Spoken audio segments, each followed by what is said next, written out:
Ada apa dengan institusi kepolisian dalam tragedi Kanjuruhan?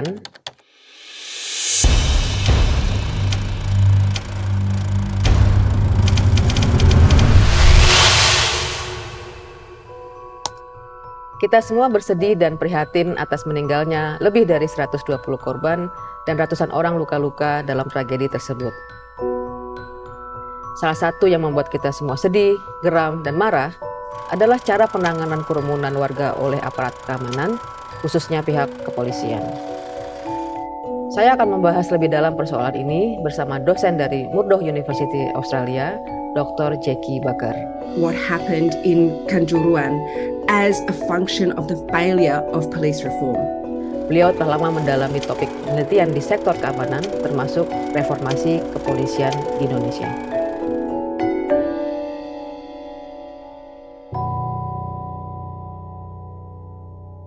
Halo Ibu Jacqui, apa kabar? Baik, terima kasih. Ibu Jacqui, terima kasih sudah bergabung bersama kami di PolGov Talks. Bu Jacqui pasti sudah mendengar dan mengikuti situasi terkini di Indonesia terkait dengan tragedi di Kanjuruhan, Kabupaten Malang, Jawa Timur. Tragedi itu menghasilkan atau membawa korban lebih dari 120 orang yang membuat kita semua prihatin, juga lebih dari 300 orang luka-luka gitu. Nah, perhatian publik besar sekali nih Bu Jacqui, juga tidak hanya Indonesia ya, tapi juga di tingkat global. Secara umum kalau kita kaitkan dengan kajian Bu Jacqui selama ini soal security sector ya, atau juga soal secara khusus kelembagaan kepolisian, bagaimana Bu Jacqui melihat situasi atau tragedi ini? Thanks for your question. It's a very good question. I think we need to understand what happened in Kanjuruhan as a function of the failure of police reform. Remember that the police separated from the military in 1999, and they embarked on a process of reform. And that was supposed to be to democratize the Indonesian police in line with Indonesia's broader democratization. But what have we seen over the last 20 years? We've seen the Indonesian police's power increase substantially. We call this police power, but what we mean by that is the political and economic power of the police. And so what we have is an incredibly powerful police that enjoys unprecedented levels of impunity. And it's in this context that we see the kinds of failures that we saw in Kanjuruhan. Why did they release that tear gas into the crowd?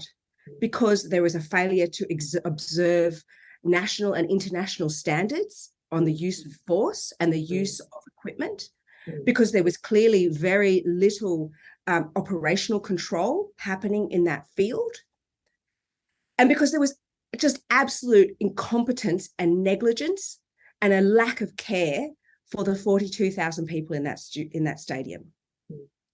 And it's those kinds of that failure that is bred in a context of impunity. And so for me, a police that was embedded within democratic structures of accountability, this would not occur. Because the police would be aware that you have to be accountable for the actions you take, and you take more care. And you don't start firing willy-nilly into the crowd. Itu penting sekali ya Bu Jacqui, beberapa poin meletakkan perbincangan tragedi Kanjuruhan dan peran kepolisian itu dalam konteks makro demokrasi di Indonesia. Tadi Bu Jacqui menyampaikan sebetulnya pergeseran dari TNI ke kepolisian adalah bagian dari contoh dari supremasi sipil kan, yang juga menjadi esensi dari demokrasi atau reformasi di Indonesia. Nah, kalau kita lihat sekarang dengan kondisi ini, apakah ada yang salah Bu dari proses transisi demokrasi atau penguatan kepolisian sebagai bagian dari supremasi sipil? Karena setelah itu kan semuanya jadi kayak keliru semua gitu, kayak so many things going wrong gitu. Bagaimana Bu Jacqui melihat ini kalau dari sisi kajian-kajian yang Bu Jacqui lakukan? So I think for the police, when they separated from the military, they understood this separation as a form of entitlement. For years, they had been denied the privileges of political power, of being aligned to the executive of Suharto. You know, they were the fourth in line behind the army, the air force, the navy, and then the police. And so when the police came to power, there were when in 1999, when they separated from the military, there were voices within the police that were arguing for democratic reform, but those voices were drowned out by a wider sentiment within the police elite that this was their time to get what they deserved. They had spent years in a kondisi kering, yeah? I guess the kind of slang would be, right? That they were not party to the big spoils of power, and now was their time. So there is this sense of entitlement from the police. At the same time, I would suggest that the real problem lies with the political elite, because as in a democratic country, it's law that resolves political disputes. So the police play an incredibly important role in, I guess, organizing the landscape of political conflict. They determine who is being corrupt and who is not. They determine who is acting within the rules of democracy and who is not.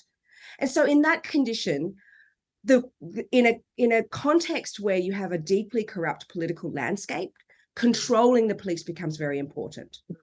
So while I'm critical of the police, I think it's Indonesia's political elite that has failed Indonesia in this context, because they have not seriously been interested in having a professional and democratic and accountable police force. Because if you have a professional police force that acts in line with democratic policing, then you can't control them. And you can't control them in a way that suits your political interests. Does that make sense? Ya, dan ini menarik sekali ya Bu, bagaimana Bu Jacqui mendiskusikan situasi kepolisian ini dalam konteks juga kondisi politik Indonesia yang kita semua tahu ya, sangat kuatnya sistem patronase, sangat kuatnya kesetiaan berbasis pada material gitu ya, melalui patronage. Dan artinya kan kalau kita garis bawahi soal betapa apa yang terjadi sekarang, kalau kita lebarkan juga terkait lagi dengan keseluruhan makro sistem politik Indonesia gitu kira-kira ya Bu ya. Yeah, basically. You know, the police, if you control the police, you control the distinction between law and criminality. And in that context, you can determine what the political landscape looks like. You can take out your opposition, you can force potential political figures to join your coalition. You know, you determine what's right and what's wrong, because if you control the police, you control that distinction between legal and criminal. And so there has never been a serious effort to get the police to reform. It's also on the other side, and we see this in the literature of the comparative literature of police reform, that when political elites have tried to force police to reform in ways that make them give up their impunity, their political and their economic power, the police retaliate. And they do that using their powers over public order policing and law. So, for instance, you know, in Rio de Janeiro, in Argentina, reformist governors who tried to reform their metropolitan police forces found opposition protests getting bigger. They found parts of their political coalition getting taken out on corruption scandals. So the police have incredible leverage over the political elite. And that's what breeds this symbiotic relationship between the political elite and the police. Oke, itu penting sekali untuk kita garis bawahi ya, menghasilkan proses-proses yang simbiotik. Saya mau kembali tadi Bu Jacqui sampaikan ada soal sense of entitlement, ya, merasa berhak setelah antri sekian lama, selama 30 tahun gitu ya. Kenapa sense of entitlement ini seperti, saya membayangkan itu hanya euforia sesaat, tapi ternyata sampai sekarang pun kita masih melihat bagaimana kita bisa mengkaitkan itu dengan kinerja Polri sejauh ini Bu. Apakah merasa punya hak dan kemudian bisa sewenang-wenang dan kemudian menghasilkan apa tadi Ibu bilang semacam impunity gitu, apakah itu ada juga hubungannya Bu dengan sense of entitlement tadi?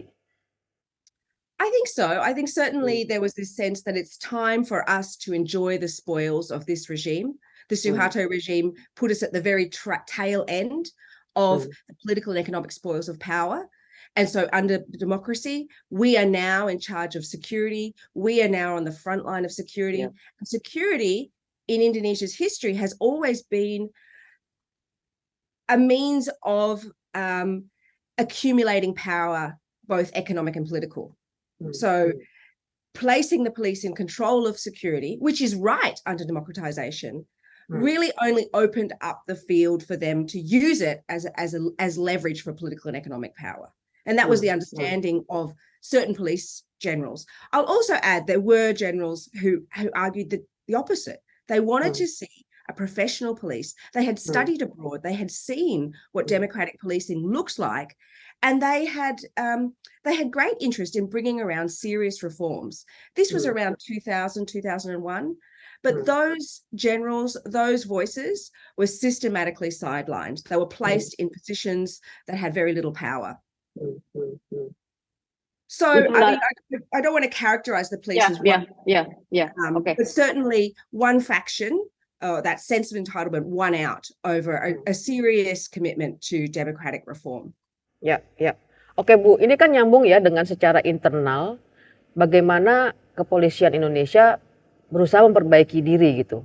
Dalam arti sumber daya manusianya, pendekatan utamanya melihat keamanan. Kalau yang Bu Jacqui dalami dalam kajian reformasi kepolisian, sebetulnya seberapa sih serius mereka sudah melakukan perbaikan-perbaikan internal Bu yang akan harapannya akan mempengaruhi juga cara pandang mereka terhadap security, atau ini semuanya soal political economy pada akhirnya? I think that's a really good point, Linda. I mean, it's very difficult to bring reform within a wider political system, an underlying political economy where political power is used to accumulate wealth, right? So the police are just ikutan in that context, right? Yeah. But, you know, it's unfair to say that there has been no reform of the police. I have seen quite significant reform of the police. But that reform, as you point out, has been internally driven. So there's no external body driving Indonesia's police reform. It has been completely at the will and at the whim of Indonesia's police elites.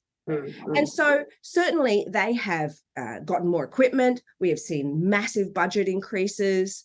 We've seen certainly, I think, somewhat more educated, more greater sense that the police are embedded within a profession. I don't want to say professionalism, but there's a sense that there is a science known as policing. And I think many police are more conscious of that. We've seen massive changes to the curriculum, that is human rights training. They have crowd control training. These are in line with international standards and codes of conduct. We've seen greater emphasis on auditing and understanding the operations of the police institution. So the police are getting better at making statistics about themselves. You know, how many people do we shoot? How many people do we arrest? They're getting better at that. I don't think we're really quite there yet, but we've seen those kinds of changes. I've seen those kinds of changes. But these are, again, all driven on the agenda of a police elite. These are not externally driven.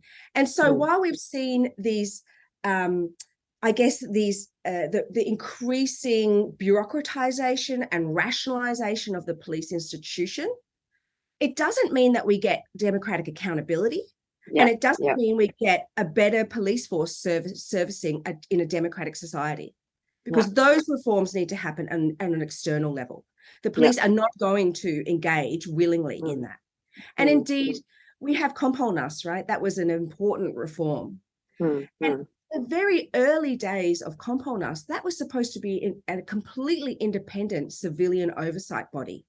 And that's the kind of body that could have driven Indonesia's democratic reform. But that was systematically undermined, such that it is now a body that appears to be has both retired and active police officers on its board, and it has a lot of pro-police allies on its board. So it is not functioning in the way an externally driven civilian oversight board should.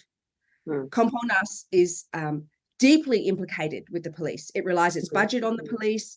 Its head is determined by the Kapolri. It sits on police in the police headquarters. So those important reforms were lost in the early Reformasi period, and this is the result. Now we get an unaccountable, undemocratic police force that is unable to follow even basic professional standards that consider the community, and that's where we get Kanjuruhan. Oke. Bu Jacqui tadi menyebutkan soal external force ya Bu ya, atau paksaan dari publik gitu ya, untuk polisi membenahi diri mereka sendiri gitu. Kalau Ibu melihat di sosial media sebetulnya kan dalam bulan-bulan terakhir gitu ya, mungkin 1 tahun 2 tahun terakhir sudah banyak pressure sinisme terhadap keraguan terhadap institusi kepolisian melalui berbagai hashtag ya. Misalnya percuma lapor polisi, 1 hari 1 oknum, yang menunjukkan sebetulnya sudah ada kemarahan, kegemasan atau kepedulian publik untuk terkait dengan reform di tubuh kepolisian ini. Menurut Bu Jacqui, apakah itu memadai Bu untuk memberi pressure atau justru kurang kuat, kurang terkonsolidasi dari segi masyarakat sipil untuk keep pushing from the external kepolisian sendiri untuk polisi terus mendorong reformasi di dalam tubuhnya? I mean, it's a strange paradox you point out, Linda.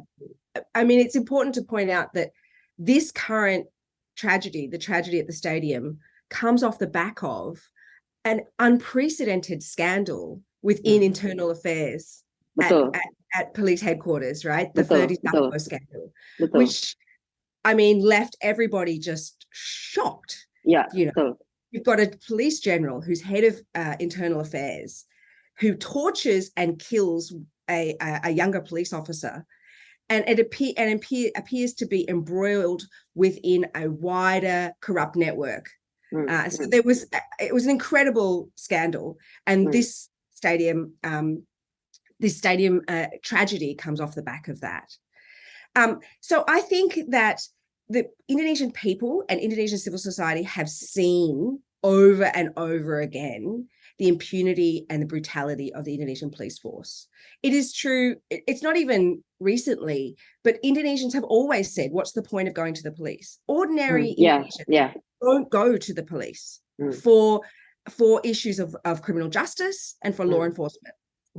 You know, they don't go to the police, they just manage by themselves. It's incredible to me. It's this paradox that that the Indonesian people have had to stomach this for so long. Have been functioning effectively without a criminal justice system that services them for so long, and yet nothing seems to change. On the part of civil society, I think civil society has worked very hard to try to either engage with the police on a one-to-one level, working with them on human rights training, working with them on trying to bring some of these problems to light with the police leadership. They've also worked externally, trying to push out reports and bring public pressure. Nothing seems to change, right? Why is that? And I think that's, again, it comes back to the political relationship between the police and the political elite.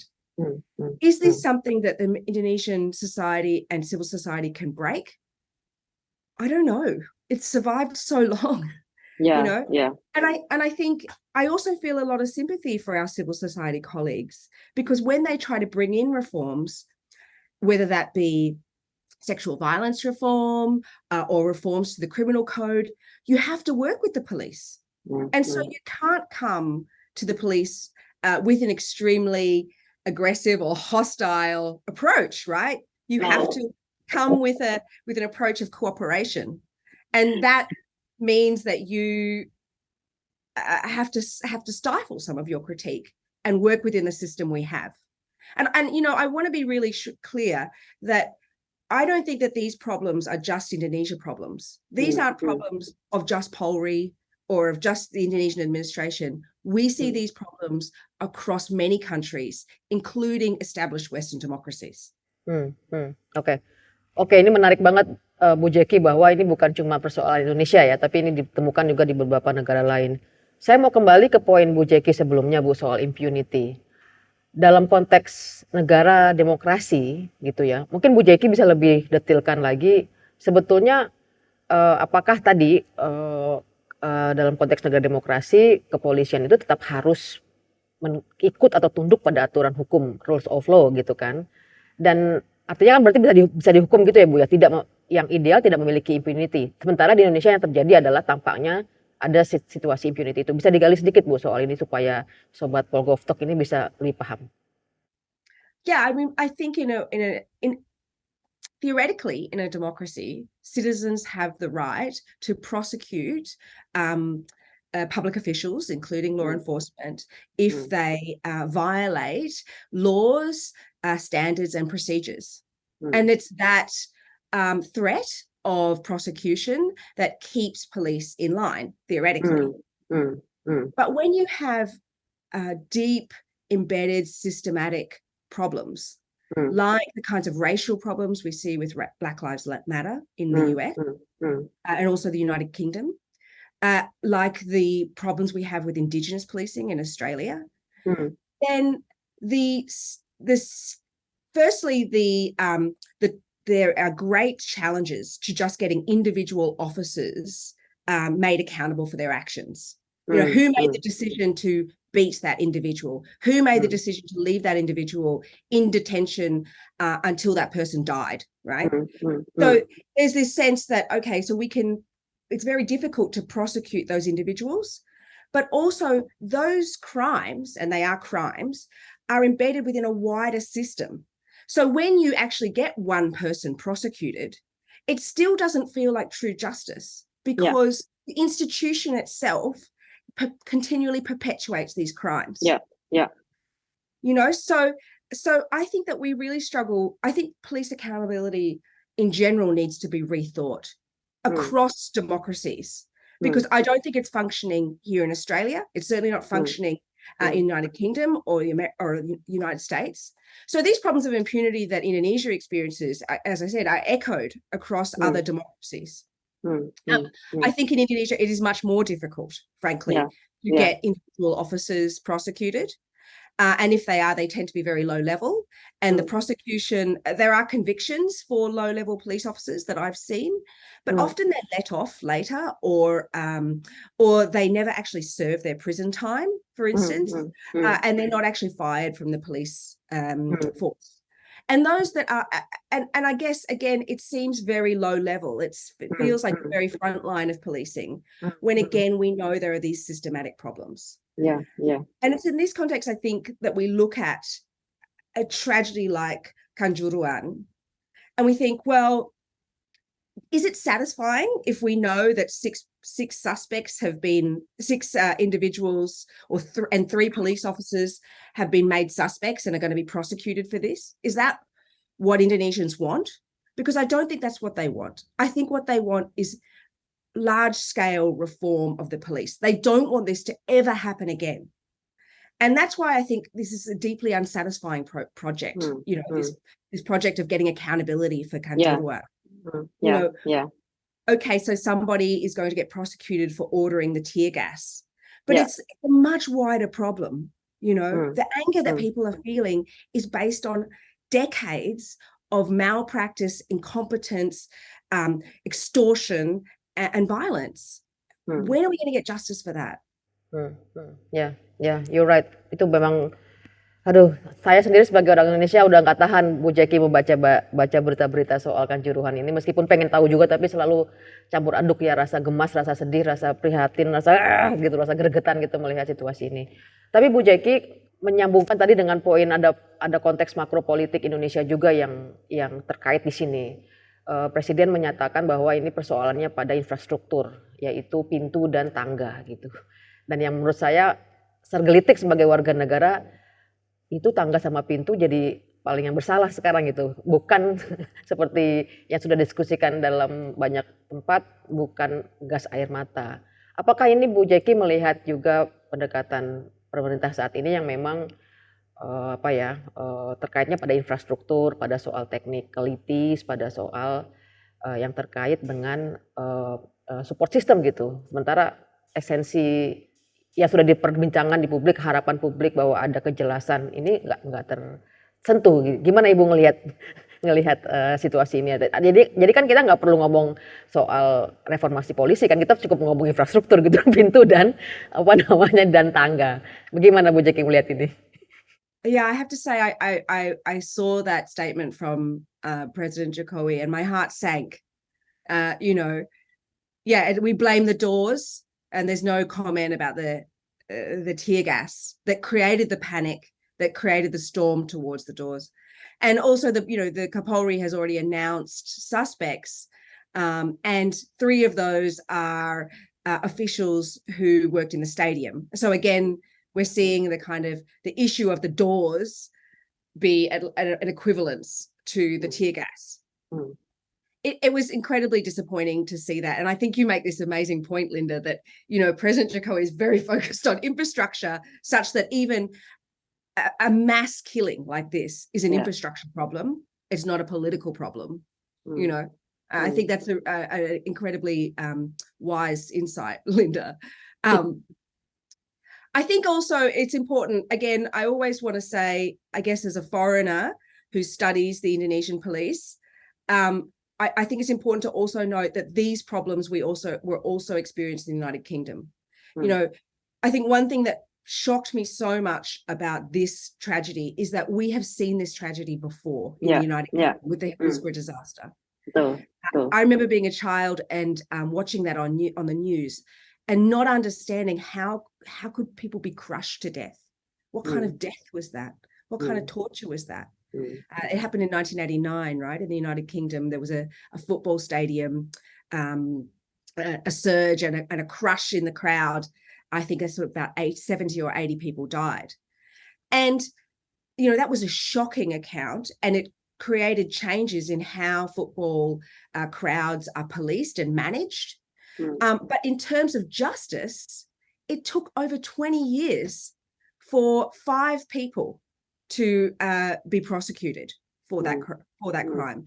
So it's incredibly bitter justice for those victims. Imagine waiting 20 years for someone to be held accountable for your loved one's death.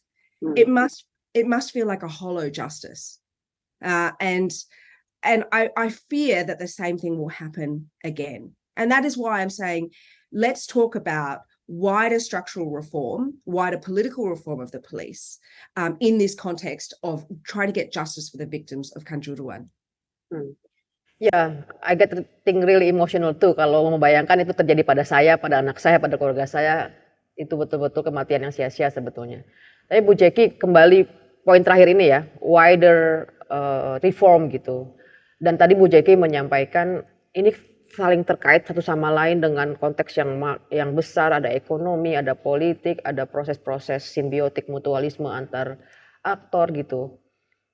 Kira-kira Bu Jacqui, where will we start gitu kalau misalnya mendorong reform seperti ini? Apakah cara-cara fokus dulu dari lembaga kepolisiannya nomor 1 itu mendorong masyarakat sipil mensupport kepolisian nomor itu kedua, atau wider public, the netizen, yang peduli sama isu ini juga ikutan memikirkan dan ngasih pressure. Karena kalau tadi Bu Jacqui petakan itu kayak seperti benang kusut yang ujung pangkalnya nggak kelihatan gitu ya Bu ya, untuk bisa mendorong memastikan ini tidak lagi terjadi di Indonesia atau bahkan juga di negara-negara lain. Tadi juga di garis bawahi secara terkait dengan comparative studies ya. Kira-kira gimana tuh Bu? Kita mesti mulai dari mana ini kalau mesti where do we start gitu kalau boleh disederhanakan? Yeah. I think it's a great question, Linda, and that's the problem that I think not just Indonesians are facing, but criminal justice activists across the world are facing. And I think Indonesia shouldn't see itself as alone, as in trying to in trying to rethink what does democratic police accountability and what does a democratic police look like.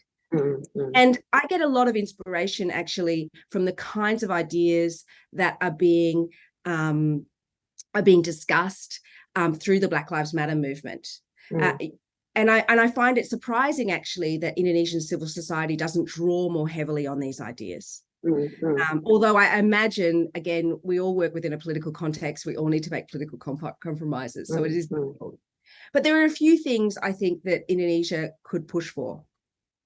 The first thing is democratic oversight of the police, an external oversight body run by civilians and legal experts that would take police complaints and investigate them and submit them to the prosecutor. So we would have some kind of legal heft to it. Kompolnas currently does amass complaints, but it doesn't do anything with them. It just sends them back to the Kapolri, right? I think there's some other things we can do. I fear that Indonesia, in thinking about changing the political structure of the police, will get stuck in this cul-de-sac of a debate about should the police be under the president or should the police be under a ministry? Yeah. And I think that has really driven the debate about police reform in Indonesia. And, you know, and it breeds this sort of cynicism. Well, it'll be just as bad as under a minister, right? And that's true. You know, if it's under the president or under the minister, it's true that there is going to be, the Indonesian police will continue to enjoy, I think, impunity. And so we need to think about broader and more systematic reforms, which are very hard to push for. So yes, the Indonesian police, you can move it under a minister. I think that could be helpful. However, it's not going to work on its own. It's got to have democratic civilian oversight bodies. We also might think about other things external to the police. And one thing that I'm always surprised is absent from the conversations about police reform is the absence of discussion around a coroner. Now, coroner is a part of the judiciary in Western countries that can investigate unnatural or unusual deaths. The coroner, it has legal heft, but it cannot prosecute anybody.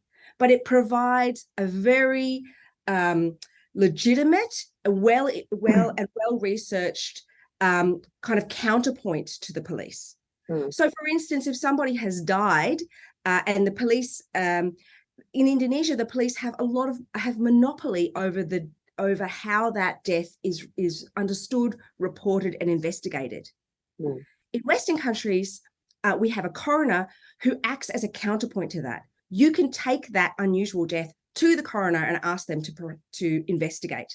And the results of the coroner, which draws on legal knowledge, forensic knowledge, these become public documents.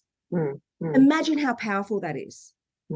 I have stood with families whose children have died in police custody, and they have alleged that there has been torture, that there have been unnatural death, and none of that is recorded on a death certificate. And that is because the police control forensics and they control the determination of death in Indonesia. So looking at building a wider legal system that serves as checks and balances on each other, that is critical to bringing the police to heel. Oke. Bu Jacqui, maaf saya bisa klarifikasi sedikit, corona ini kalau dalam bahasa Indonesia apa ya Bu ya? Corona. Corner. Yeah, coroner. Aku nggak pernah denger deh. Nggak pernah denger Bu. Ini institusi, it's really, I never heard about this, dan berarti, tapi kalau di negara lain ada ya, yang kira-kira dia mau berbagi peran dengan kepolisian terkait dengan pemeriksaan atau pendefinisian terkait dengan kematian gitu Bu ya? Yeah. Oh, oke. This is new. Mungkin ini juga. It's a quite distinct body, and it's a unique body. In Australia, it's under the judiciary, but in other countries, it's got a different structure altogether.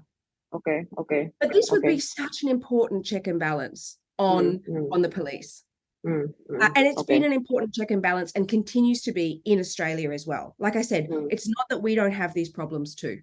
But if a family can at least go to the coroner and say, these are our suspicions, can you investigate? Oh gitu. Okay, And public pressure will also cause the coroner to investigate deaths. And so police misconduct investigations, poor forensics, these are picked up by a coroner. And so it's a very important check and balance on the state's criminal justice system. Okay. Ya, ini karena saya sendiri baru mendengar ini, Bu, dan karena juga apa namanya yang kami tahu kan di Indonesia ya hanya kepolisian tadi seperti Ibu bilang yang mendefinisikan awal sebelum nanti masuk ke dalam tahap berikutnya rumah sakit atau pemakaman ya. Tapi ini berarti sangat penting untuk kita bisa apa namanya sebagai opsi gitu ya. Nah tadi 3 poin ini Bu ya, pengawasan dari pada polisian yang dilakukan oleh CSO yang independen dan juga expert, kemudian mendiskusikan kembali model kelembagaan apakah di bawah presiden atau di bawah Kementerian Dalam Negeri, dan yang terakhir semacam body khusus yang lembaga khusus yang mendorong check and balances ya Bu ya terhadap kekuasaan atau kekuatan kepolisian. This is a very important insight gitu dan tekanannya tadi saya kira tekanannya Bu Jacqui adalah tanpa proses akuntabilitas kepolisian yang demokratis maka mungkin kualitas demokrasi Indonesia akan mengalami situasi yang kalau dalam bahasa teman-teman political scientist kan stagnated gitu kan ya Bu. Jadi artinya kan kita bisa memperkaya juga ini bahwa pembicaraan kepolisian sangat terkait dengan kondisi demokrasi Indonesia secara umum gitu kan Bu ya, kalau boleh saya garis bawahi. Yeah, I guess, into that list of reforms, I want to add that established Western democracies are also struggling a lot with the police. And so when we talk about enriching a democracy, I think we need to be open to broader critical ideas about what to do about the police. In Black Lives Matter, there is a discussion about abolishing the police, defunding the police. Yeah. Radical ideas. I think there are questions about how that's going to work.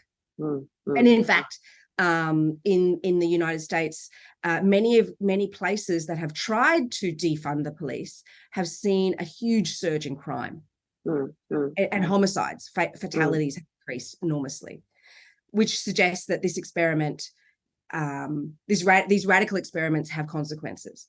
But I think there's still value in pursuing bigger ideas.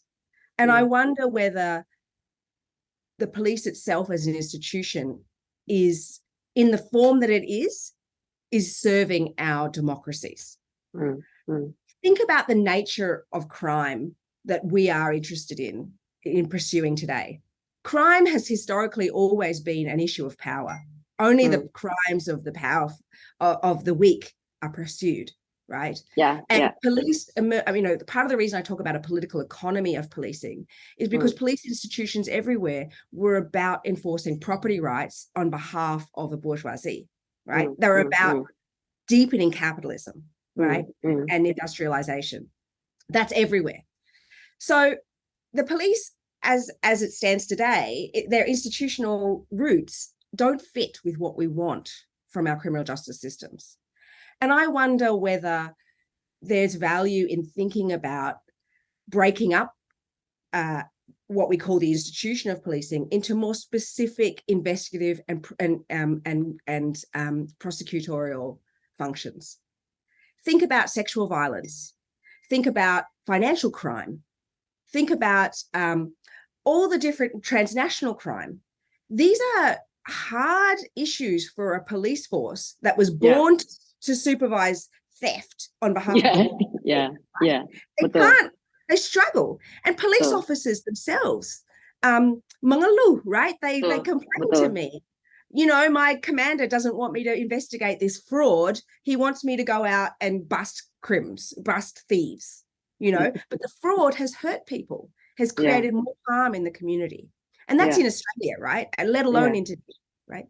So is the police as a one-stop shop for every criminal activity within our society, is that still working? I don't think it is, given the nature and the changes of criminal behavior. You know, we already know the police are very poor at managing sexual violence. Yeah. So why don't we set up a similar institute with law enforcement powers around sexual violence? Why don't we have a different institute for financial crime? We already have these experiments, actually, like PPATK. In Indonesia, we have a similar one in Australia. I think that now is the time to think big and think radical about what kind of criminal justice institutions will serve our society, that can address the deep inequalities and systematic discrimination that exists within our society. I'm not saying we abolish the police. I'm just saying, are the police fit for purpose? I think now's the time to think about it. So, you know, Indonesians deserve a police force, deserve to feel safe, and deserve to have wrongs and harms committed to them dealt with, right? Is the police the body to do that? Ya, ini menarik banget, Bu. One stop service apakah masih relevan gitu ya? Apakah lembaga besar banget masih relevan dikaitkan dengan tipe-tipe persoalan juga makin kompleks? Benar tadi Ibu sampaikan, yang saya dengar dari teman-teman yang mengurusi atau mengawal para penyintas kekerasan seksual atau sexual harassment itu, struggle-nya juga dengan para aparat kepolisian yang belum memiliki sensitivitas, belum terbiasa ngurusin persoalan seperti ini yang sangat delicate, perlu dilakukan dengan cara berbeda, karena kebiasaan ngurusin maling kan Bu, kebiasaan ngurusin kriminal-kriminal kecil gitu. Tapi ini ide menarik, kira-kira kemungkinan akan ada resistensi sih Bu ya, kalau dipecah-pecah menjadi ini. On one side it feels really radical, but on the other side, remember that criminal justice systems in Indonesia and elsewhere experiment with this already, right?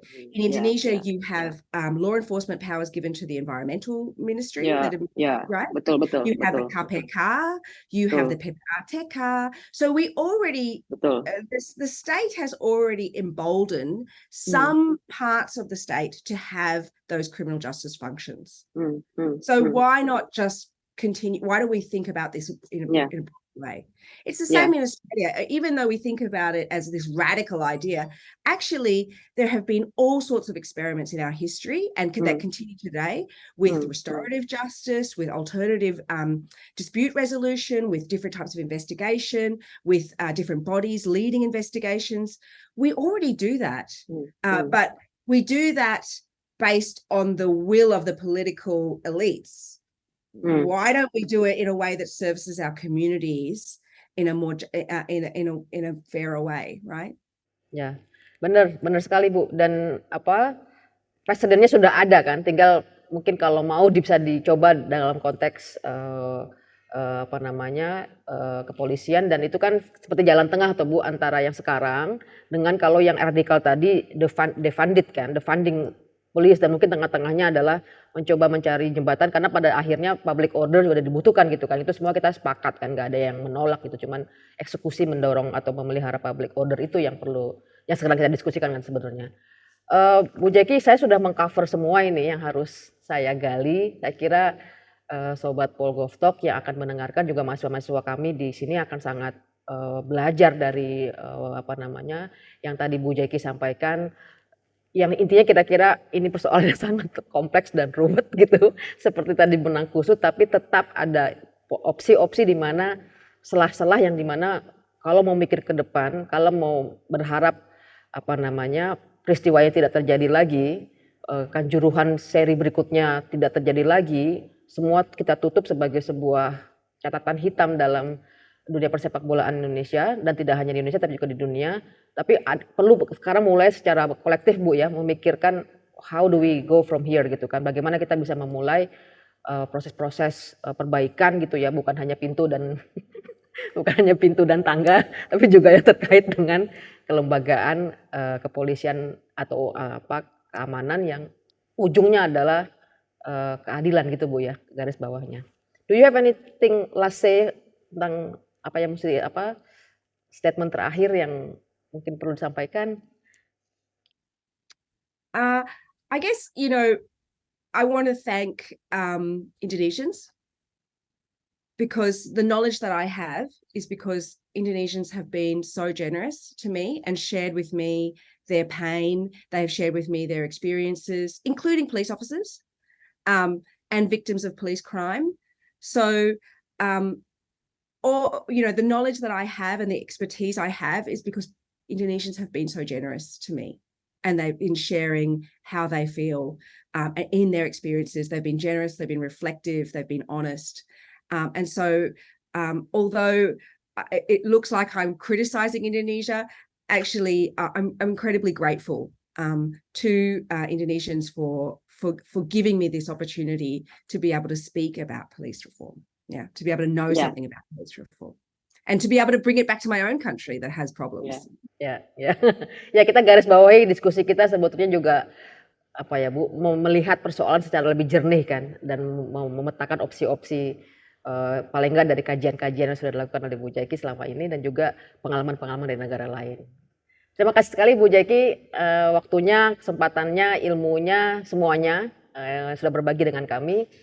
Mungkin saya berharap ketemu lagi Bu Jacqui secara offline, entah di mana, di Jakarta atau di Jogja atau di Indonesia, tapi looking forward Bu ketemu Ibu Jacqui lagi suatu saat nanti. Salam sehat selalu, selamat melanjutkan kegiatan aktivitas di Universitas Murdoch. Terima kasih Bu Linda.